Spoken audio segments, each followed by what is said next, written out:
everyone, and today giving our seminar is Professor Joey Rodriguez. So he is an assistant professor at the Department of Physics and Astronomy at Michigan State. He's been kind enough to join us virtually. Joey got his PhD from Vanderbilt University, and he was a future faculty leaders postdoctoral fellow and a Smithsonian Astrophysical Observatory astronomer working at the Center for Astrophysics at Harvard and Smithsonian. And now he's going to tell us a bit about his research. So take it away, Joey. Well, thank you very much for having me. I wish we were in person. It would be wonderful to visit. I look forward to that opportunity one day. So I'm going to talk today about how we're using NASA's TESS mission. We give an update on NASA's TESS mission, but also how we're using it to try to understand some of the key questions about how planets form and evolve. Some of these questions we've been asking since the discovery of the first exoplanets. And so the hope is with more discoveries of new systems, better characterization, and more population type studies, we may start to understand and actually answer some of these questions that we've been asking for multiple decades. So just to get set the stage, so this is taken from a couple of days ago of the NASA Exoplanet Archive, just showing the cumulative number of discoveries. So every year, how many exoplanets were discovered and confirmed from the community. And of course, not until about 1995, we'll get to that in a second, was the first planet really discovered.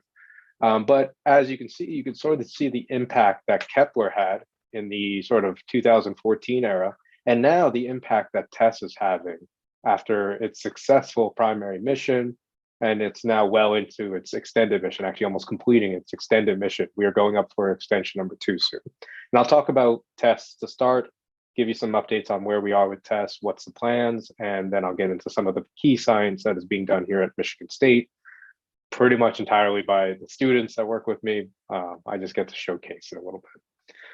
Now, one of the first questions I would normally do if we were in person is just to ask the group, what is the first discovered exoplanet?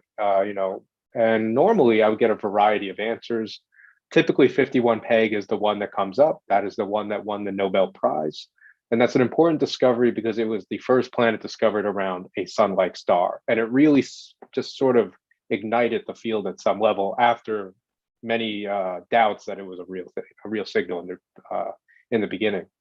But actually, when you think about the first discovered exoplanet, 4 different objects typically can come up. And 51 Peg is actually the latest one in terms of when it was discovered in 1995. Gamma Cepheid AB was discovered in the late 80s. It was retracted as a discovery and then later confirmed in the early 2000s. We had a brown dwarf mass object Dave Latham's team discovered in 1989. And then there were the pulsar planets in the early 1990s that a lot of people tend to forget about. And then 51 Peg came and really just sort of ignited the field because, again, it was the discovery of a planet around a sun-like star. And that was sort of the very key of why it ended up winning the Nobel Prize. So where are we today? Well, we have nearly 5,000 planets confirmed. In fact, if you go to the NASA Exoplanet Archive, there is a countdown of them waiting to hit 5,000 planets. The community is really excited that we have been able to discover so many different worlds and systems of worlds. 180 of those have come from TESS already. We expect upwards of 10,000 to come from TESS in the end. This is when you include all of the full frame images, all of the data that's going to come, and multiple extended missions. As I mentioned, a Nobel Prize was won. This really sort of solidified the field. But there's so many questions that remain. And in one, you can look at the plot on the right, which is just showing period on the X and mass on the Y. And you can see that pretty much out past about 10,000 days or so in terms of period, we don't actually have a whole lot of planets out there. And so we were still very young in the field, but we were still trying to complete our sort of mass radius, mass period diagrams to understand the similarities in exoplanets as compared to, say, our gas giant planets that we do not really have any analogs to outside of the solar system. So a lot of questions remain, and we're inching our way to trying to answer some of these questions. So I'm going to talk a lot about TESS today. So this is the Transiting Exoplanet Survey satellite. It was launched in 2017. These are actually the pictures from the launch. I was fortunate enough to get to attend. It was a wonderful sight, but I will say that having your entire career balance on a rocket was pretty nerve-wracking for many of us. But it had a successful launch and is now observing the entire sky. And what this is going to show is the field of view that TESS has. So here's the Southern Cross. Here is the Kepler field. This box around it is one camera of TESS, so the Kepler field fits comfortably in there. And there are 4 cameras of TESS, one centered on the ecliptic pole. And then every month they tick across where that one camera stays on the ecliptic pole the entire time and ticks across the sky, completing the entire southern and northern ecliptic hemisphere. And then all of the yellow in the ecliptic plane down here, these are all of the K2 fields that are actually being reobserved in the extended mission of TESS. And the idea was that you would have this sphere of different baselines of observations, with 27 days being down here and upwards of a year being up at the pole. And this pole also is the James Webb Continuous Viewing Zone. And so this was all designed essentially that TESS is the finder scope for James Webb. And so here's what the actual map looks like. So the first primary mission completed after 2 years. There were 13 sectors in the north and 13 sectors in the south. Due to scattered light of the Earth, the fields had to be shifted up so that we did not lose a significant amount of data. So it sort of looks a little bit like a Pac-Man, but there's a big chunk that's missing here. And that's being filled in during the extended mission. But this is the map that we had from the primary mission. And just to remind you, what TESS does is it looks at all of these stars and just measures the brightness over time, looking for the periodic loss of light or dimming of light as the planet would go in front of its star. And that is referred to as the transit method. And what that tells us is how big the planet is, but relative to how big the star is. And this is one of the most important points I'll make today. We only know our planets as well as we know our stars. There was an entire conference called Know Thy Star, Know Thy Planet. And so this is an important thing, is that we are stellar astrophysicists at the foundation, because everything we want to learn about our planets depends on the stars themselves. So the primary mission of TESS was successful. It provided 26 different campaigns, or sectors as we're calling them. There are 2 different types of data that were released in the primary mission. The entire 96 by 21 degree field is observed at 30 minutes continuously. So we get that every 30 minutes. But we also had pre-selected about 200,000 targets, and we were able to get 2-minute observations on those targets. It discovered over 80 planets. It was highly successful, and I love these little cartoons that were made by Christina Hedges and the K2GI team of Kepler passing the torch to TESS. And that's really what it was. Kepler really redefined the field. It found tons of planets, but a lot of those planets were around stars that were relatively faint and therefore difficult to do detailed characterization. TESS is observing the brightest stars in the night sky, and therefore these systems that are orbiting the TESS objects of interest, these systems are incredibly accessible in terms of characterization, at least far more accessible than Kepler. But also there's a lot of things that we can do with a complete all-sky survey in terms of population studies, and I'll get to that a little bit later. But after the primary mission, TESS was highly successful, and I wouldn't even say it was after the primary mission. We had to go up for the extended mission review about 5 months into the primary mission. But TESS was sort of high marks across the board, was given a 27-month extended mission. And so, we got excited. TESS gets 2 more years, but we hope that, we expect that this is not the end. We expect that there will be multiple extended missions, and we will be sort of using TESS for the next decade or more, because the spacecraft itself has a lifetime with the fuel of decades. So it will probably be a financial decision when TESS actually ends, not a hardware failure, which was sort of the case with K2 and Kepler. And one of the big really important aspects about the extended mission, while they are reobserving fields in the north, is that they are observing fields in the ecliptic overlapping with the K2 campaigns that were observed up until about 2019. And so there's a lot of overlap between TESS and K2. And in fact, I'm going to talk about a dissertation project here at Michigan State that is centered on what we can do with those two data sets to get ready for observing them with James Webb. So I want to just take a moment and just sort of pause real quick before I get into the science stuff now, and just say if there's any questions about TESS itself.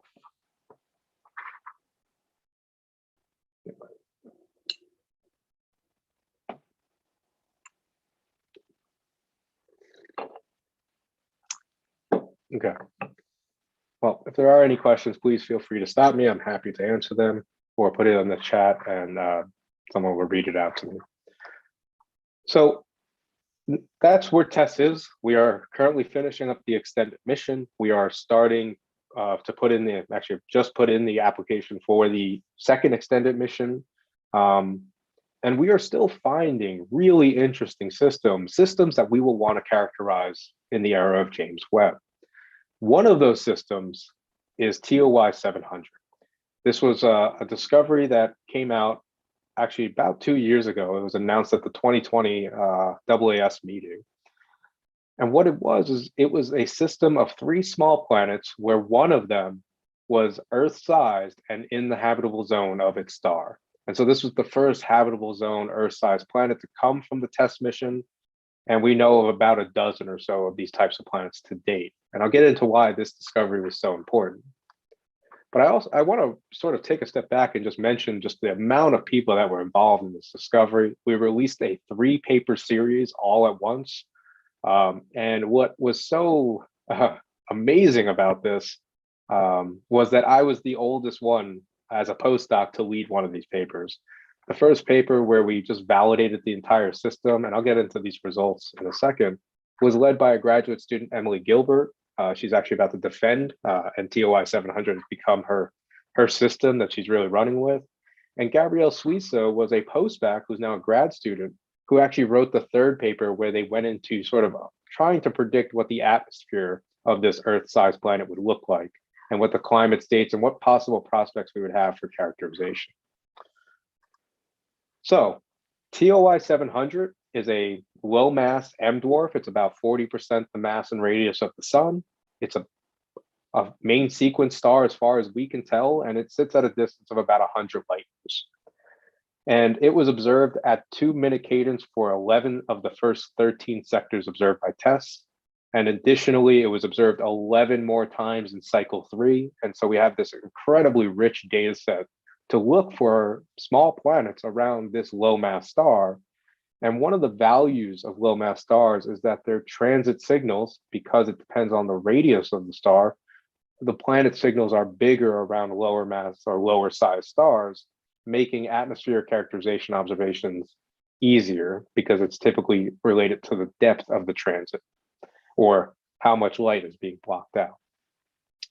And so you can actually see right where TOI 700 is. Here's sort of the continuous viewing zone in this circle.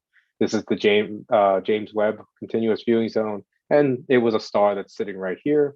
And the only reason we did not get all 13 sectors is just bad luck. It ended up in a chip gap during 2 of the sectors of the 13 that were observed, it should have been observed in. So here's the light curve. So this is just how bright TOI 700 was over time. The gray in the background is the 2-minute cadence TESS observations of this star. The blue open circles are the 30-minute bins of that light curve, and the red is the model of our 3-planet system. And I realize that you're looking at this and probably saying, I don't really see a whole lot, but when you phase the data up on the correct periods, we do see clear transits, and we were able to confirm these as bona fide validated planets. So this is the TOI 700 system. We have B, which sits at a 10-day period. It is about the size of the Earth. There is TOI 700C. It's about 16-day period, and it's sub-Neptune. It's about 2.5 times the radius of the Earth. And the excitement was really on planet D in the system, the third planet at the time. And I'm hinting that we have another planet now. And that is about 20% larger than the Earth. And as you can see by this diagram, it resides on the inner edge of the conservative habitable zone for this star. And so this was what really drew our excitement, the first habitable zone Earth-sized planet from TESS. And TESS is observing stars that are incredibly bright and therefore more accessible than the Earth-sized planets we discovered from Kepler. But we wanted to be absolutely sure that we were actually seeing or detecting the transits and not being fooled by some systematic. So just to sort of break down each planet and then what we did to follow each planet up, this is TOI 700b. This is about a 10-day period. We see a nice, beautiful transit here. And this corresponds to roughly the radius of the Earth. We have the second planet C, which is at about a 16-day period. And here's the TESS observations at the top. And we wanted to get a follow-up observation from the ground. And so we used the Las Cumbres Observatory, and we're able to get a nice transit, confirming more or less what we knew about this planet, but also the additional observation helps us anchor the ephemeris of the transit for future observations.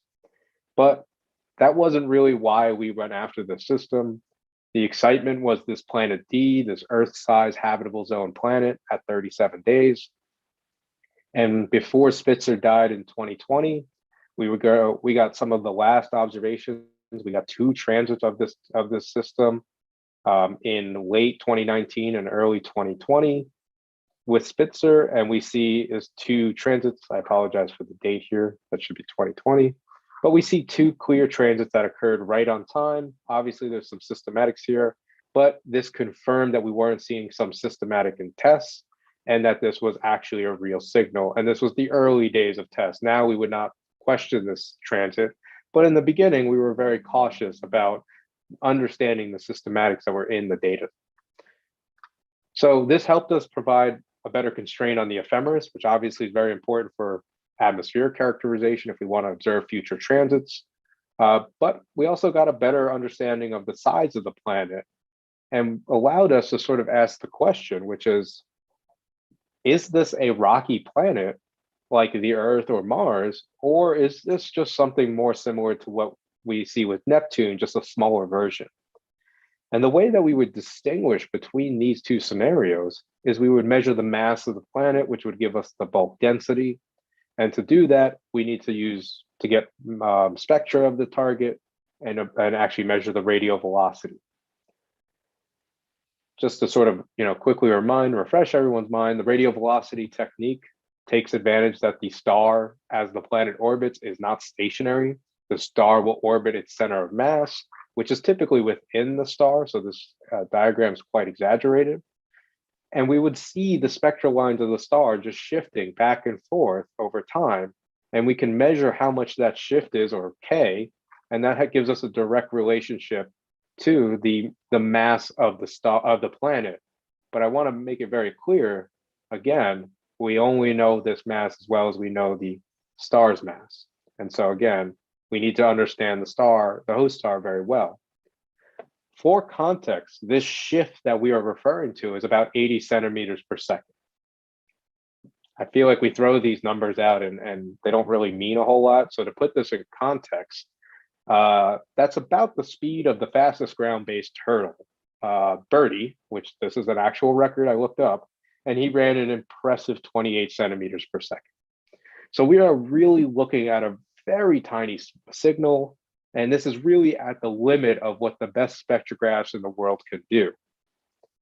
Now, I mentioned earlier that we have discovered other Earth-sized habitable zone planets when we were observing with Kepler and K2, but that the systems coming from TESS are much more accessible. So to just sort of prove that, what we did here is we put every known planet at the time that had a radius under 4 Earth radii and just plotted their radius as, against the amount of flux that they were receiving from their star. So if you say, okay, let's remove the systems that are too hot to be habitable, the ones that are too cold to be habitable, and those that are really not Earth-like in terms of Earth-sized, So we cut off at 50% the size of the Earth, or greater than 50% the size of the Earth. What you're left with is about a dozen systems. And the size of the circle on this plot is how accessible it would be to make that radial velocity, that mass measurement. And TOI 700D is by far the most characterizable in this regime. And this is the big selling point of TESS. Brighter host stars allow us to observe them in other fashions down the road, like using James Webb to study the atmospheres of these planets. And so normally this is where my talk would end, but the last few months have been quite exciting for the system because TESS reobserved TOI 700. And in fact, it got another 11 sectors in cycle 3, as I mentioned earlier.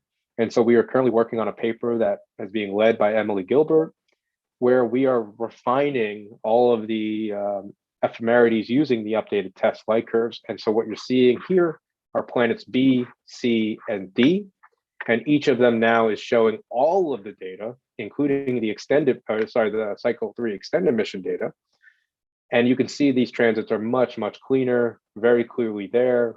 And again, this was really exciting, but this is not why we're writing another paper. The real exciting part is that we unfortunately have planets that are now out of order.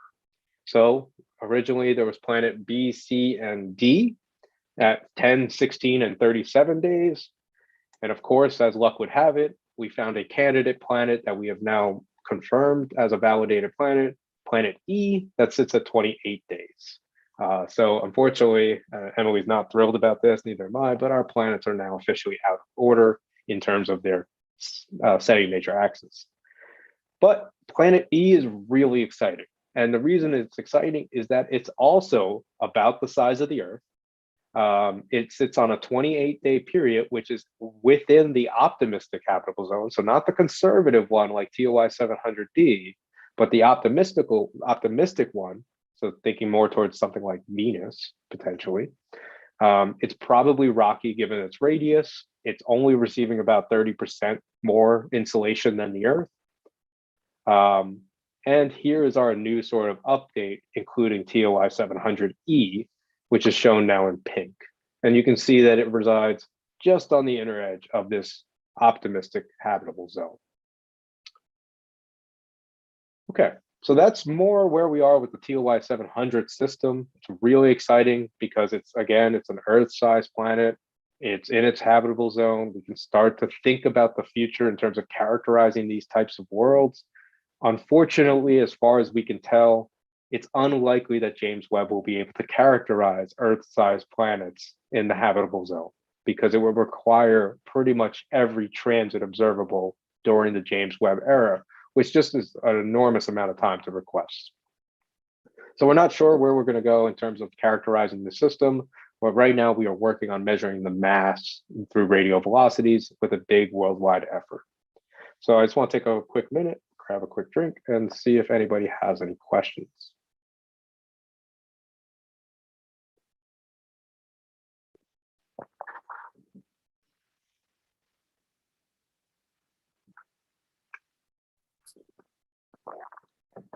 Okay, so moving on.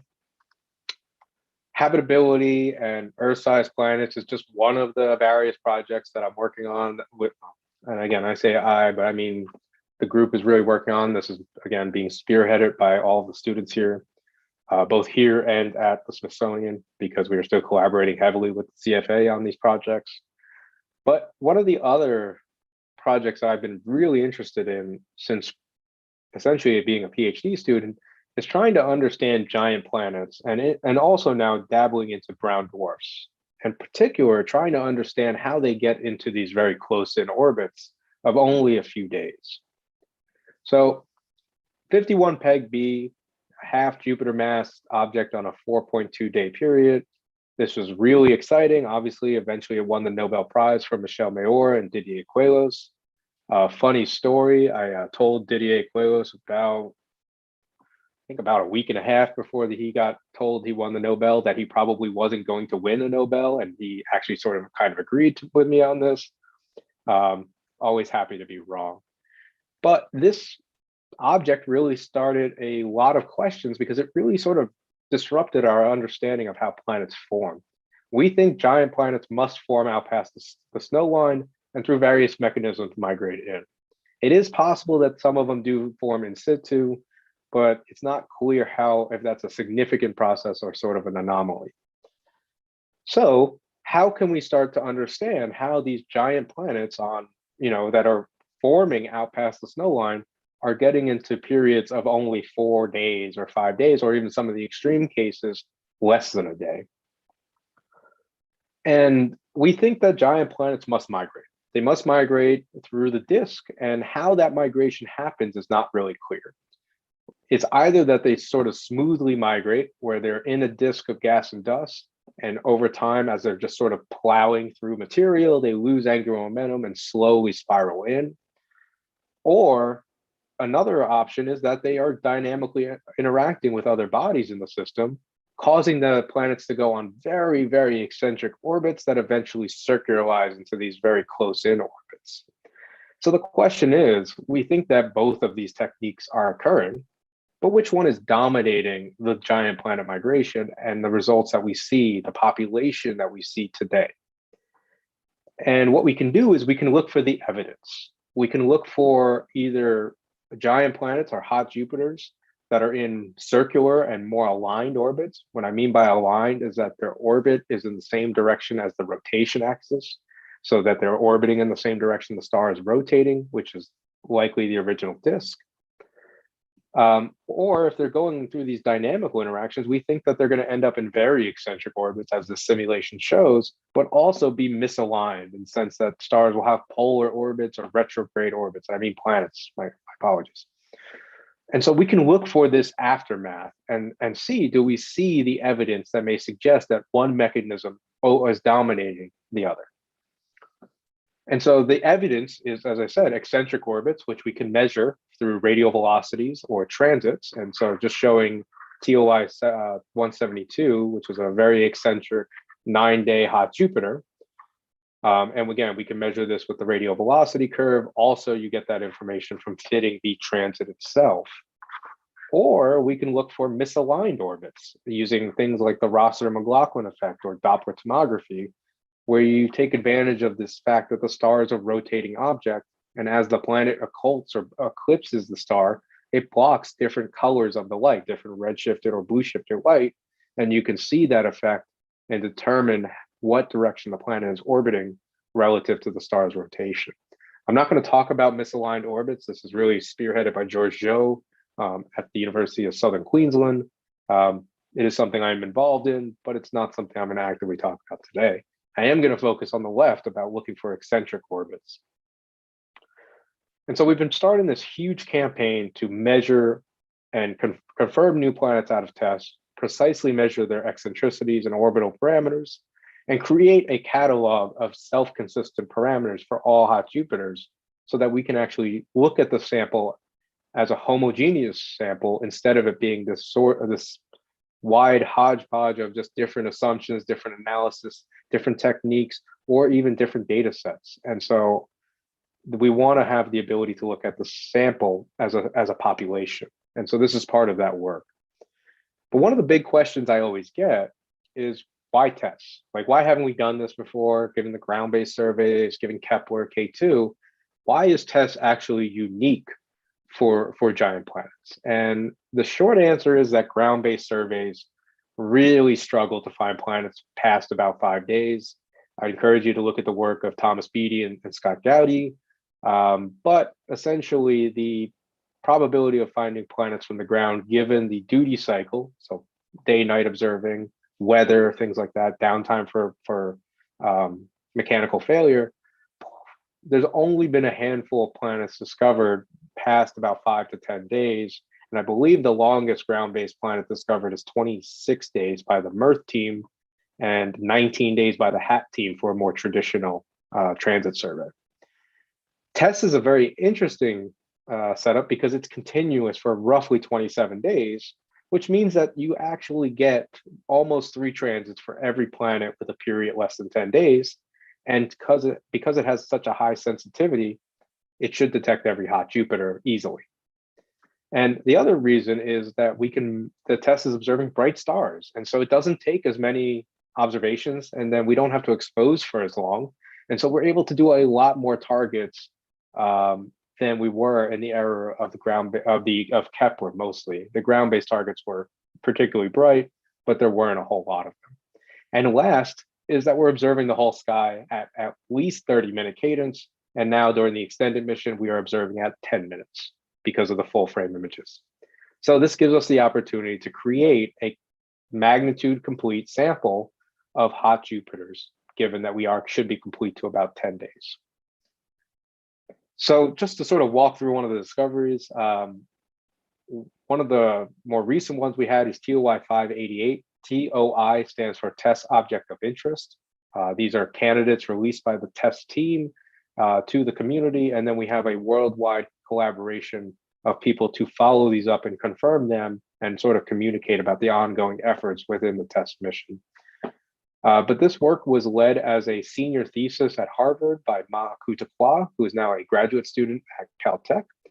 And she worked with me on the confirmation of these two very massive and eccentric hot Jupiters that we discovered in the primary mission of TESS. So this work was recently published a few months ago. And so, so these are the TESS observations. The right is 2-minute data. The left is the 30-minute full frame data. And so you can see this sort of the density of points, obviously. And you can see how many transits were observed in each sector. And so additionally, in just combining the TESS data that we show here and here, we also observed this target from the ground. We got observations from the Las Cumbres Observatory in multiple bands confirming this. We got radial velocities, in this case from Chiron. We see this nice eccentric 0.3 eccentricity, 3.5 Jupiter mass curve. And so this was one of the systems that she looked at, TOI 588. She also looked at TOI 558 and 559, which was another sort of 7-day hot Jupiter with a really massive planet and a very clear slight eccentricity. And so this is the process that we go through in terms of confirming planets within the TESS mission. TESS identifies exoplanet candidates. It can also reobserve them itself, and then we ask for photometric follow-up, either through facilities like Las Cumbres or citizen scientists like T.G. Tan using the Perth Exoplanet Survey Telescope, PEST, out in Perth, Australia. And this is a 12-inch telescope. And you can see he gets pretty good photometry. And I would say this is probably some of the worst photometry I've seen from TG. So we really are relying on a community of not only professionals, but citizen scientists and really the students to sort of lead the follow-up and confirmation efforts of these giant planets. So these were two that we recently published, but when it rains, it pours, I guess, in a good way. And so as soon as we had those two confirmed, we had 5 more already confirmed. These are just showing the full frame light curves from TESS. And this was worked on with me by Sydney Vach, who is graduating Harvard this year and heading off to the University of Southern Queensland for her PhD. And she really helped me characterize these systems, in particular TOI 640, which is one of the most inflated hot Jupiters found to date. And so these are just all of the TESS discovery light curves. We also got photometric follow-up, like I mentioned before, from different facilities. So the George Mason University, we have PEST, so this is T.G. Tan again, one of his really nice light curves. Kepler Cam by Harvard out in Arizona, but we're also working with Kutztown University, CRCAO, as well as Witten Observatory, which is part of Wesley College, and a variety of other university facilities, university telescopes, including the telescope here at Michigan State. And I'll get to that in a second. So, as I mentioned, it rains, it pours. So here are all, okay, we take that back.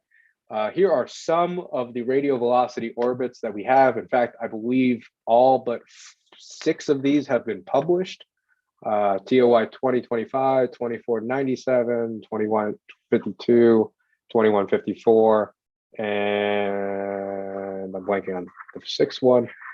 Those are all in an upcoming paper that we're about to submit, where we'll have another 6 hot Jupiters confirmed from NASA's TESS mission, but we have another 6 or 7 more that we are have orbits for already, and that will be actually led by a graduate student, Jack Schulte, here at Michigan State.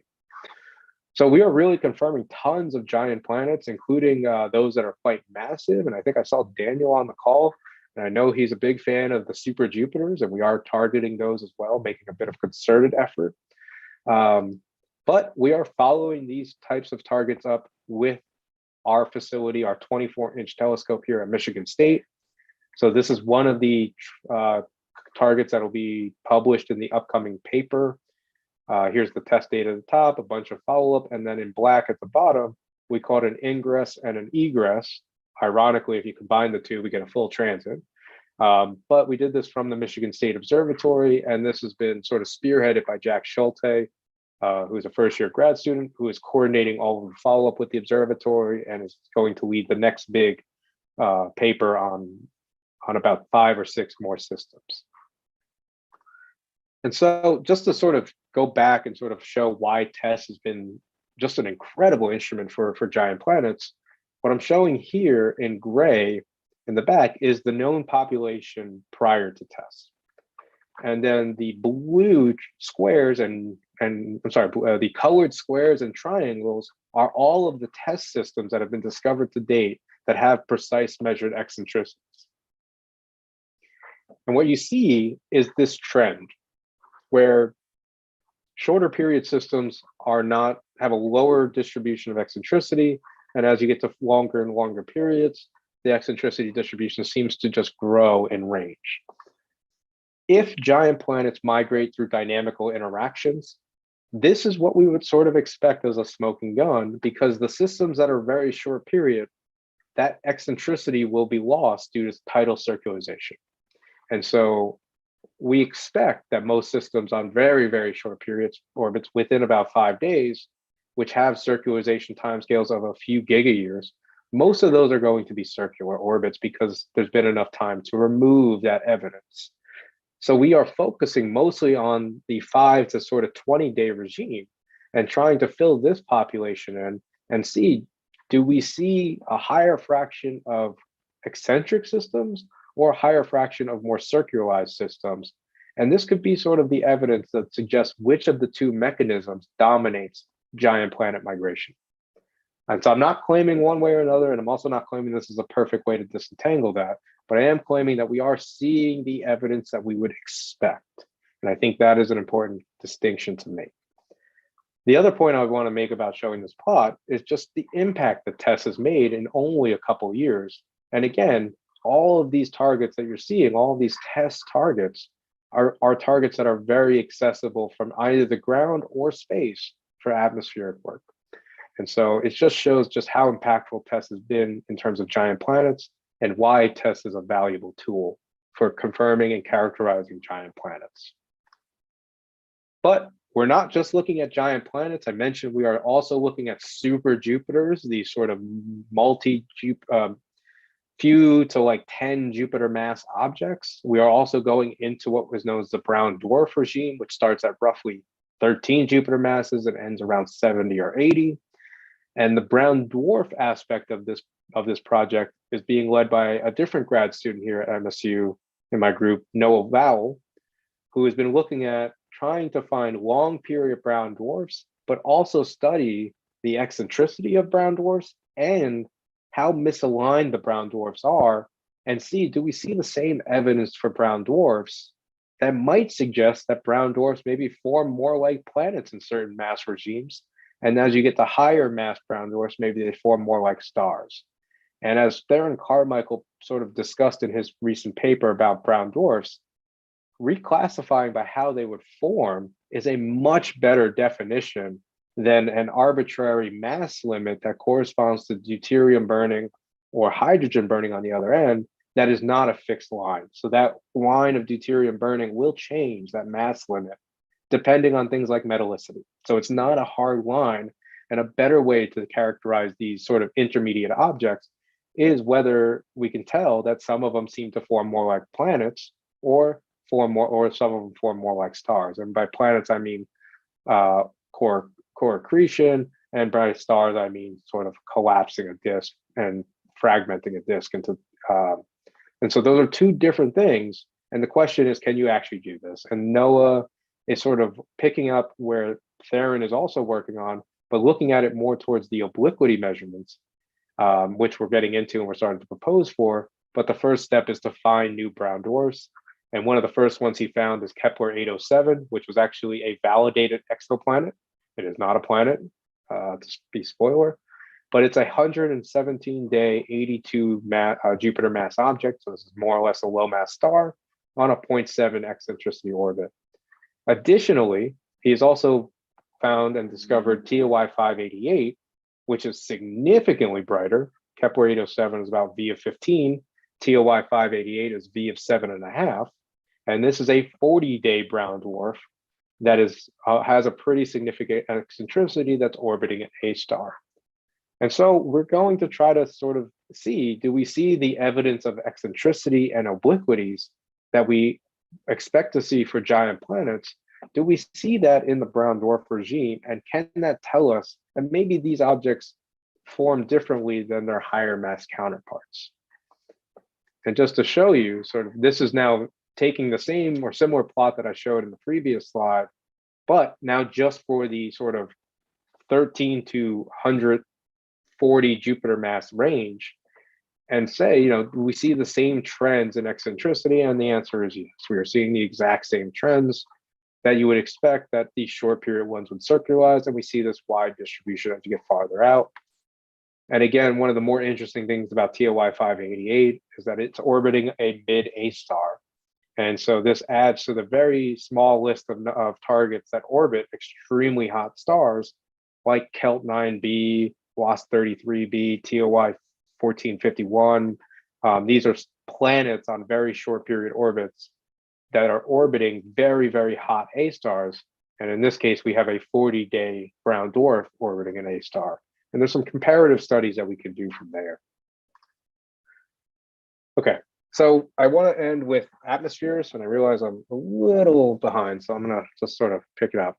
But I'm not going to talk about atmospheres, really. I'm going to talk about how we're preparing to observe exoplanets with James Webb.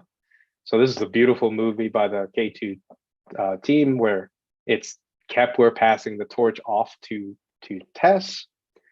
And what we are doing is we are looking at K2 discovered planets that are that were reobserved by TESS. And so this is actually the dissertation of Erica Tigeson, who is a grad student here at Michigan State. It's the K2 TESS synergy, where we're uniting two of NASA's planet hunters. And the short answer of all of this, the reason that we are doing this survey, is that K2 discovered about 500 planets, and almost all of them are inaccessible during the era of James Webb. And what this plot shows in gray is the 1, 2, and 3 sigma uncertainties on future times of transits for K297. And here's the James Webb launch, and here is sort of Roman and the expected launch dates of Ariel. And you can see that by the time James Webb launched, we're talking about 3 sigma uncertainties of 25 hours. And James Webb's going to cost, the total cost of James Webb in terms of hours is something on the order of hundreds of thousands of dollars per hour. We cannot have uncertainties of 25 hours. Realistically, we need uncertainties less than about 15 minutes to be responsible with James Webb. And this sort of really sells that point, which is if you take all of the candidates and confirmed K2 planets, and you just plot up what is the uncertainty on transit time 10 years after they were discovered, what you see is all the systems that highlighted in pink have an uncertainty on that time of transit of over 30 minutes, making them pretty much inaccessible during the era of James Webb. So we wanted to know how much you could improve the K2 discovery ephemeris by the inclusion of TESS observations. And so Ma, who I talked about earlier, as part of a summer project about 3 years ago, worked on this exact problem. And so we took K2 observations of known planets with TESS observations of the planet, combined it with any radial velocity observations that were in the literature, and then just ran global fits of all of this data to provide updated system parameters and updated ephemerides for the transits. And so we did this for 4 systems as part of a pilot program. And then the idea is now that Erica is taking over and running the 300 planet sample that I'll get to in a second. But we are getting the transit times uncertainties down to minutes. And so what this plot shows is the same 1, 2, and 3 sigma uncertainty when you use just the K2 data alone. And then the blue is the 1, 2, and 3 sigma uncertainty when you combine K2 and TESS. And you can see this drastic improvement in the ability or the precision on future times out to 2030. All systems are less than about 10 minutes when you combine the data sets. And we even see systems where the ephemeris may have been wrong originally. So these are obviously things we're looking to keep an eye on. So Erica is now leading the sort of prime mission sample, which is about 30 targets that were observed in the prime mission of TESS, reobserved that were discovered in K2, reobserved in the prime mission of TESS. Jessica Ranshaw is a undergrad who also worked on this and developed a pipeline to automatically correct and assess the quality of the TESS observations. And so we did this for a new system, K2-115. We have the TESS primary data, the K2 discovery data, and then we also had extended mission data from TESS with the archival radial velocities. And here's the updated ephemerides for this system. Now, I will say that, you know, the uncertainty was only about 20 minutes plus or minus at the web launch, but we are now down to sort of under 5 minutes when you combine both data sets. And we've done this for a variety of systems, and we are seeing a drastic improvement on almost all of them. We think in cases like this that the TESS observations are not adding value, and therefore the new ephemeris is no longer consistent. And then we are seeing cases, again, as I mentioned before, where we think the discovery ephemeris was wrong, and that we actually have proven with TESS that there was some issue here, and we can actually correct these and make sure that nobody goes out trying to observe this target in the era of James Webb when you wouldn't completely miss its time of transit. Okay, so with that, I'll sort of just quickly wrap up and just say, you know, I've talked about a lot of things that TESS is doing. TESS is operating amazingly right now. We have found, you know, a couple hundred planets already with TESS, some of the most exciting planets, including a giant planet orbiting a white dwarf, including TOI 700, and so many more. And we expect to find even more, just an enormous number of planets over the entire mission. I talked about the K2 TESS Synergy Catalog that's being led by Erica Tegeson here at MSU.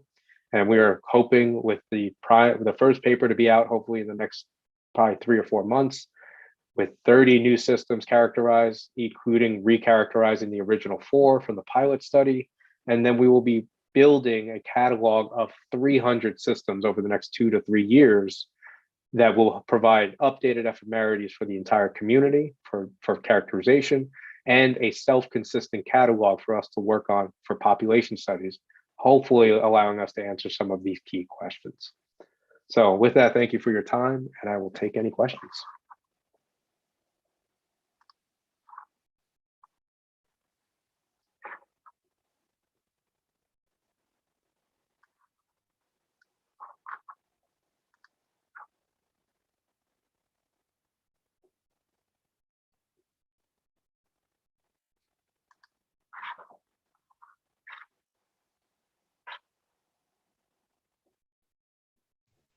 Thanks for a great talk, Joey. This was pretty cool. Can you talk a little bit more? I'll keep an eye on the chat in case anybody else has questions, but I think it's really cool that you're sort of preparing for James Webb and it was just launched. Is there like a little bit more you could, is there a little bit more you could tell us there of sort of, do you expect to get anything, like is there a new view that James Webb is going to give us? That's exciting. So yeah, so James Webb is going to provide a lot in terms of exoplanets. So as negative as I may have been in terms of like what they'll do for Earth-sized like habitable zone Earth-sized planets. And Nick and I had a conversation about this earlier. They're going to do it's going to do a lot in terms of giant planets and Neptune-sized planets, and even sort of in the super Earth regime, sort of in that 2-ish, 2.5 Earth radii regime. And so the expectation is that we're going to not only characterize the atmospheres of planets around a diversity of stars, which is a key question already, but we're actually going to be sort of studying the surfaces of the planets at details that we really haven't done before through things like eclipse mapping, where you're actually mapping out, by measuring the eclipse over and over again, different band passes, you can actually map out the surface of this planet and understand sort of like the temperature gradients across it. So James Webb is going to do an enormous amount for exoplanets. It's why exoplanets is getting a significant amount of James Webb time, even though Webb was never designed for exoplanets. But that's the beauty or difficulty of being an exoplanet scientist, is that we always are using instruments that weren't meant for us. Hubble, Spitzer, James Webb, and obviously we now have Kepler and TESS, which were meant for us. But it's going to do an incredible amount of science in terms of studying the atmospheres of just the diversity of planet sizes around different types of stars. But it's not going to do a whole lot in terms of rocky small planets, other than those that are really close and very hot, like the lava worlds I've heard a bit about today, or these sort of ultra short period planets that we've been discovering as well. Cool. I will say one quick thing. We are also reanalyzing all hot Jupiters. This is a different project I'm working with Sam Quinn at the CFA on, and we will be doing very similar things with that in terms of providing ephemerides and a catalog to the community. That's probably more on a 5-year timescale though.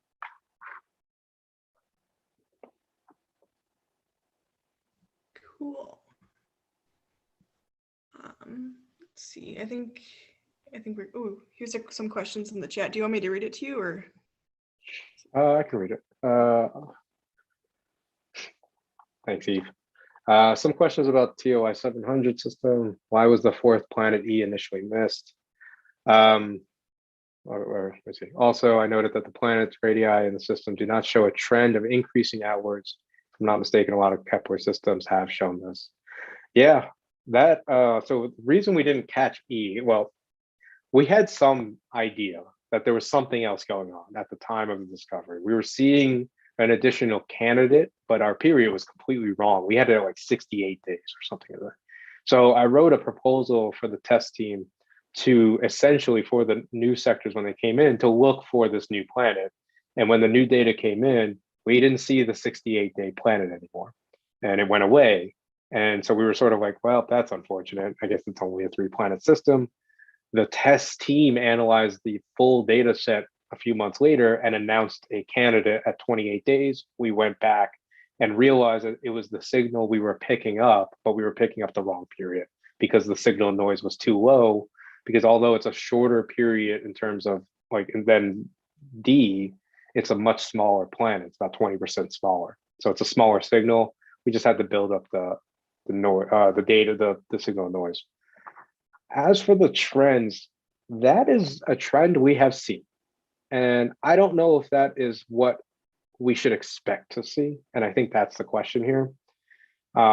We don't see it with TOI 700, but it also depends on what you mean by increasing radius and how precise that has to be. But yeah, this system has a Neptune or sub-Neptune sitting right in the middle of it. It doesn't seem to have the peas in the pod type structure that we've seen, or sort of this increasing radius as you go out that we see obviously in our solar system.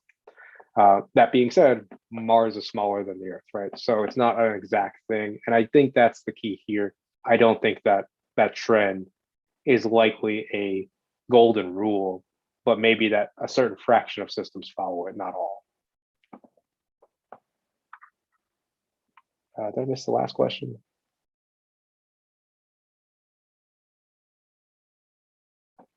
Yeah, maybe they formed like that.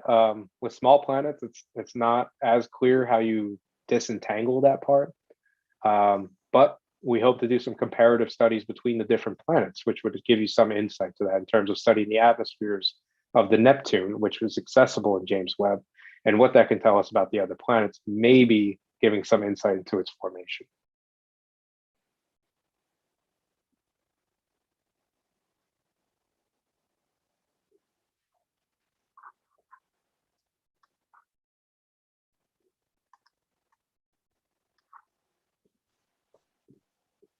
Cool. Does anyone else have questions for Joey? You can feel free to just unmute and talk or leave it in the chat. I think there's a 15 to 30 second rule here to give people time to respond. That's fine.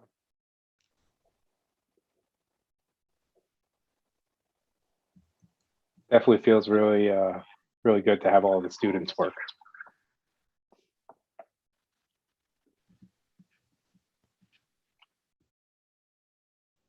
All right, I don't think I'm seeing any questions, which means that you explained it to us too well. I appreciate that. I'm less convinced. Well, I mean, they know how to find you and ask you questions later. That's what I would do. So. Absolutely. Please feel free to contact me if you have any questions or anything. And I'll say, Daniel, I'm still trying to work to find those super Jupiters. We are really making a concerted effort. All right. Thank you very much for coming. And I guess I'll see everyone else